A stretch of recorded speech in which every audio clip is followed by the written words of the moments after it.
So ఇక్కడ admission Marwadi యూనివర్సిటీలో application తీసుకోవాలి అనుకుంటే దానికి అప్లికేషన్ పర్పస్ 2 రకాలు ఉన్నాయండి. సో 600 రూపీస్ మనం అప్లికేషన్ తీసుకోవాల్సి వస్తుంది. ఆన్లైన్ అండ్ ఆఫ్లైన్ ఉంటుంది. సో ఆన్లైన్ అయితేనేమో మేము వెబ్సైట్ డైరెక్ట్గా వెబ్సైట్ పోర్టల్లోకి వెళ్ళేసి లాగిన్ చేసేసి మేము అప్లికేషన్ చేయడం జరుగుతుంది. అలానే ఒకవేళ ఆఫ్లైన్ తీసుకోవాలంటే దానికి ఆఫ్లైన్ అప్లికేషన్ కూడా మా దగ్గర అవైలబిలిటీ ఉంటుందండి. సో ఈ 2 రకాలుగా అప్లికేషన్స్ మనం అవైలబిలిటీ చేసుకోవచ్చు. అండ్ అలాగే ఇప్పుడు స్టూడెంట్స్ అడ్మిషన్ స్టార్ట్ చేయడానికి కానీ లేకపోతే ఈ టైంకి ప్రాసెస్ అయిపోతుంది, అడ్మిషన్ ప్రాసెస్ క్లోజ్ అయిపోతుంది, డెడ్ లైన్స్ ఇలా ఏమైనా ఉంటాయా? సో అప్లికేషన్స్ ఆల్రెడీ స్టార్ట్ అయిపోయినాయండి అప్లికేషన్స్. ఎందుకంటే లాస్ట్ ఇయర్ మనకి ఒక ఖమ్మం నుంచే 100+ అడ్మిషన్స్ అవ్వడం.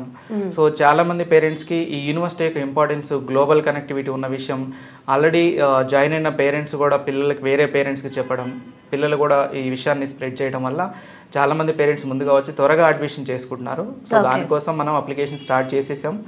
అలానే నెక్స్ట్ ఎవరైతే తొందరగా అప్లికేషన్ చేసుకోవడం వల్ల వాళ్ళు కోరుకున్న బ్రాంచ్లో సీట్ దొరికే అవకాశం కూడా ఈజీగా ఉంటుందండి. Okay okay. సో ఈ సంవత్సరం ఏం చేసామంటే అప్లికేషన్ 600తో పాటు అడ్మిషన్ బ్లాక్ చేసుకోవడం కోసం 10,000 రూపీస్ కట్టి మనం బ్లాక్ చేసుకోవాలండి.